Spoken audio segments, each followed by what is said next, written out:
Vamos falar de novo da floresta amazônica, da nossa floresta amazônica.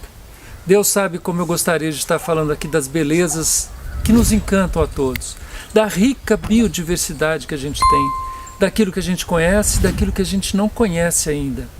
Mas infelizmente, se você der uma olhada as várias abordagens que a gente fez aqui no canal, a maior parte delas são abordagens que nos levam a uma grande preocupação sobre o futuro da floresta amazônica.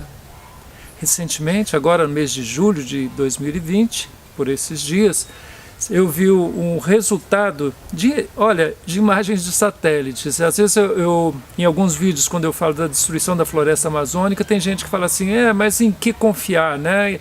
Tem uma informação daqui, outra de lá. Numa das respostas que eu dei de maneira irônica, eu falei assim, confie nas imagens de satélite. Nós temos satélites extremamente avançados no Brasil que detectam de tempos em tempos muito curtos o desmatamento que está acontecendo.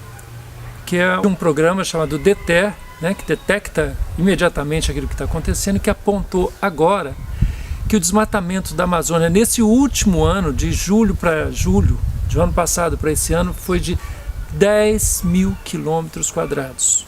10 mil quilômetros quadrados em um ano. Isso é um absurdo, isso fere a alma da gente. O crescimento, se a gente for comparar com julho do ano passado, foi um crescimento de 87%. E é um crescimento que vem acontecendo mês a mês. Em agosto do ano passado, se comparando com agosto do ano retrasado, houve um crescimento. Setembro do ano passado, se comparando com setembro do ano retrasado, crescimento. E isso vem acontecendo de forma vertiginosa, apontando que é um crescimento contínuo do desmatamento. E eu tenho dito aqui que isso acontece porque faz parte da política do governo.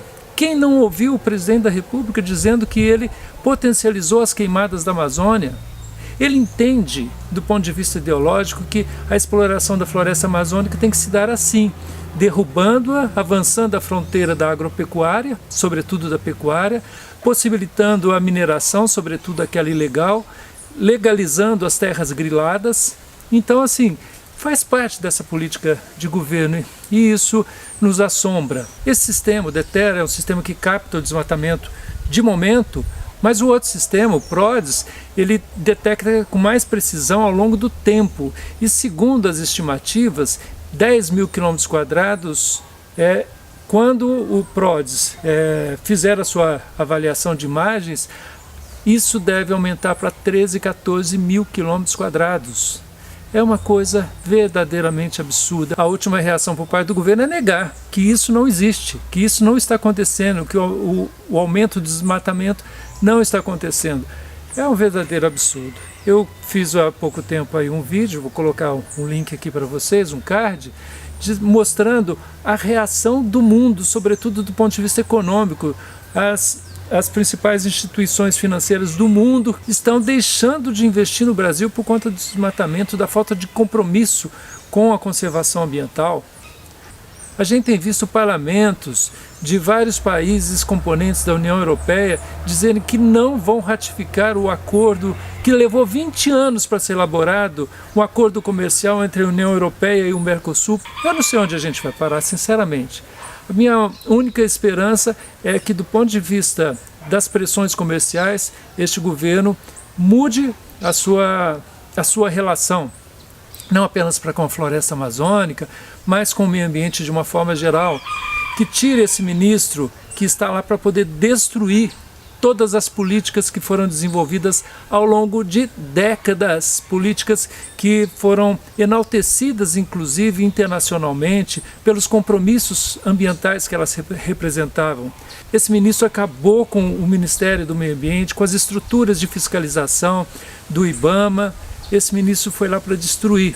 Então, a primeira coisa é alterar essa rota, alterar essa política, tirar esse ministro para que, não por uma mudança ideológica, mas para que o governo não se veja cada vez mais encalacrado. Os problemas econômicos que se agravaram na pandemia e que podem se agravar muito mais pelas sanções que a comunidade econômica internacional pode promover ao Brasil por essa falta de compromissos para com o meio ambiente.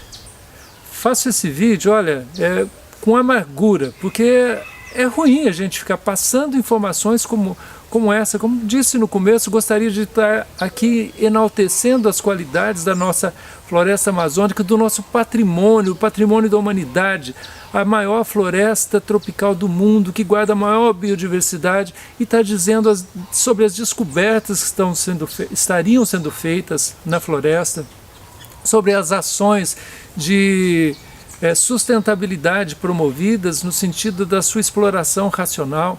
Mas não, a gente tem que vir aqui o tempo todo e falar sobre destruição.